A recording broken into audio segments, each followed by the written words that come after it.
There's a universe of difference between blame and acknowledgement. So which choice are you going to make? Because that will become the story of your life.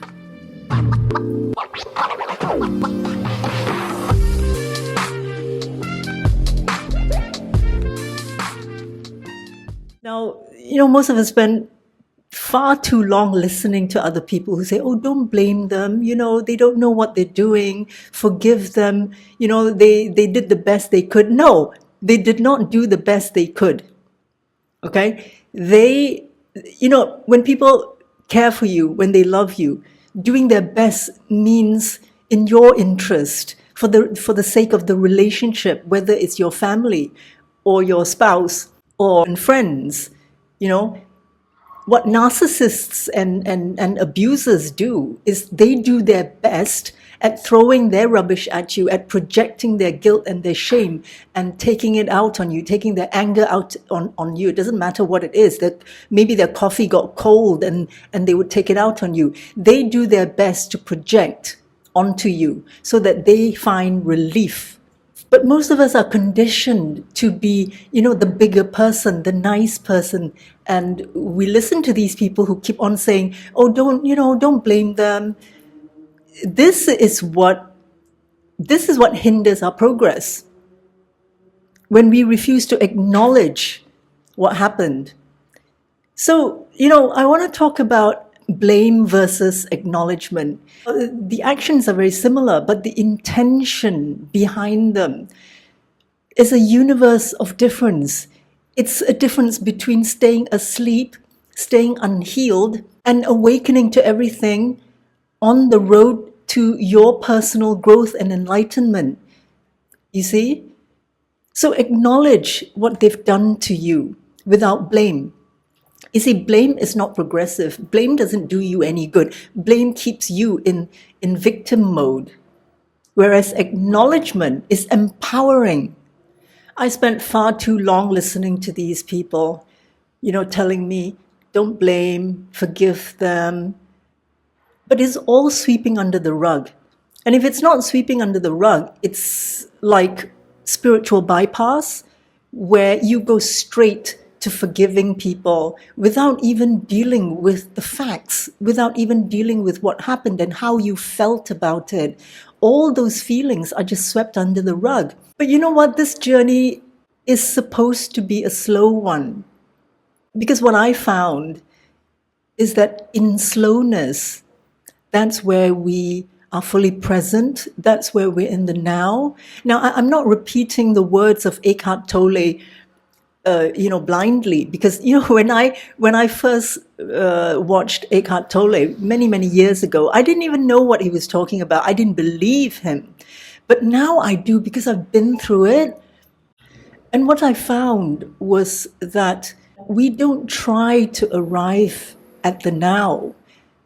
It's not something we have to do, because the now is merely the absence of the past and the future, because the future keeps us frantically worried, frantically trying to do something in order to be successful, or in order to get something, attain something, in order to arrive somewhere. And the past keeps us either sad, keeps us regretful, remorseful, resentful, or it keeps us in the glory days when things were simpler, better, nicer, and all that. And none of those two are actually real. The now is the only place that is real. But what I'm trying to say is that we don't have to make an effort to arrive at the now. We just have to try not to think of the past and the future. Sure, of course we get worried. Sometimes it can be quite frightening, not knowing where we're heading, not knowing what the future lies, where the future lies, and what's going to happen to us. But those are just temporary. If you wait it out, they'll just go away. Yeah, they'll come back, but then they'll go away again. So my YouTube journey has been very, very slow, and I now see the point of it. Because, look, I've been in advertising for almost 30 years. Advertising is bullshit. I never believed in it, and I didn't want to build my channel that way. So what if I achieved overnight success? I'd be panicking. I wouldn't know how to handle it. So it's been very slow. And what I want is growth that is slow, but sure and steady and long-lasting and sustainable. In my first few months, I didn't know who you were. I didn't know anything about my audience. And it felt so weird talking to a camera without knowing who I'm talking to. But thanks to your comments, I'm beginning to know who you are, and please keep them coming. You don't have to say anything profound or anything terribly important.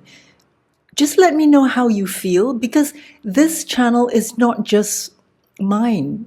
It's co-creative. Because when I get to know you better, I become more authentic in myself and more genuine. It just feels more comfortable that way.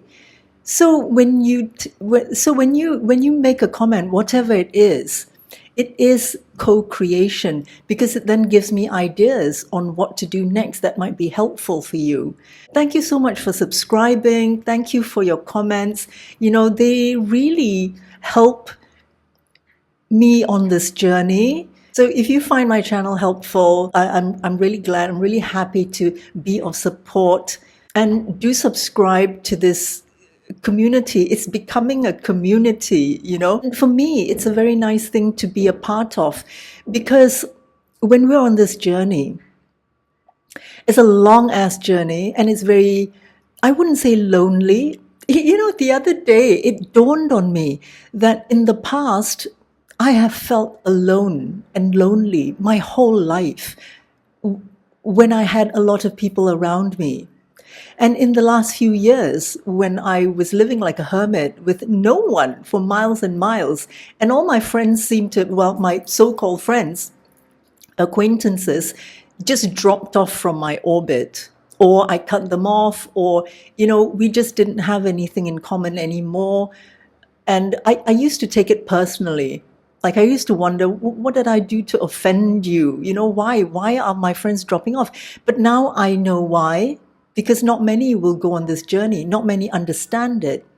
They think it's weird. They think it's frightening. I don't know. I have long ceased to wonder why they drop off. I just know now that once they all dropped off, and I have less than 5 friends now, I don't feel alone at all.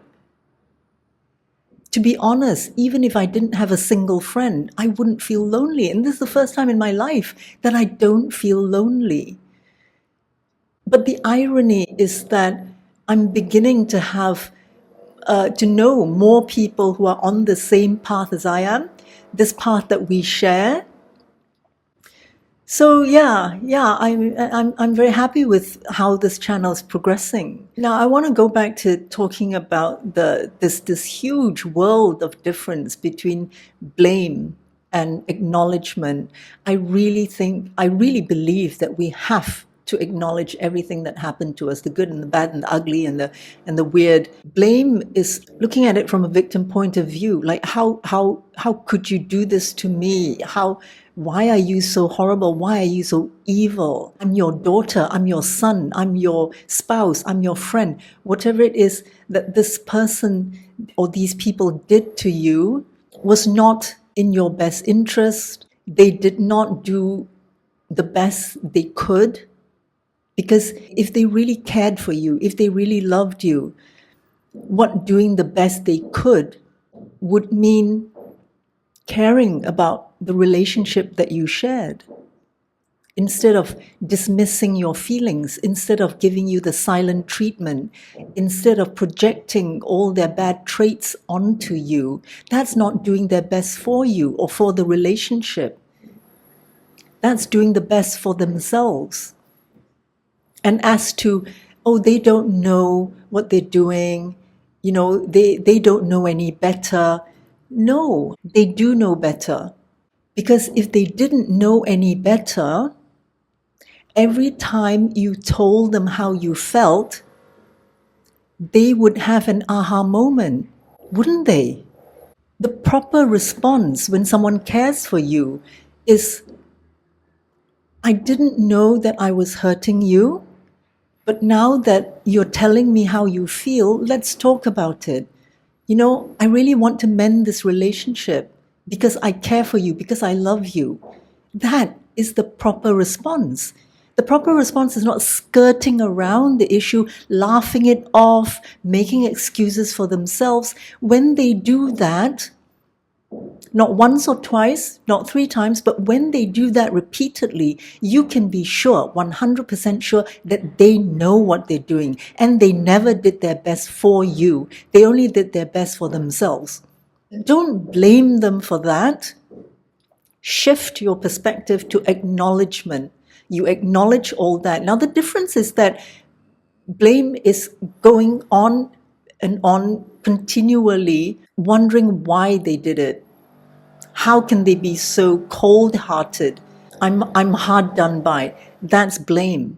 Okay? Acknowledgement is, yes, they did that. Yes, they knew exactly what they were doing. Yes, I was the victim, but I am not now because I have acknowledged it. And acknowledgement is empowerment. Acknowledgement is the first step towards your healing. And the reason acknowledgement is empowerment is that you look at the situation without investing a lot of feelings into it. You look at it as a matter of fact. Yes, this happened, that happened. Now what am I going to do? And I think before you think of what you're going to do, cut them off, really. Because to raise your vibrational, your soul's vibration, your soul's frequency, you can't be hanging around people who try to bring you down all the time, because most of your effort, if not all, is spent on just trying to be afloat, just trying to keep your energy up, your vibration up. I was lucky that they cut me off, so I didn't have to do that. But if you have to do that, know that it may be temporary, because people who care for you will return to you and ask you what happened. Why are you not talking to me anymore? They will. If they don't, then they never cared for you. And if they don't care for you, don't worry about it. I used to hold on to people who didn't care for me because I thought at least it's better than having no one. I think we've all been through that.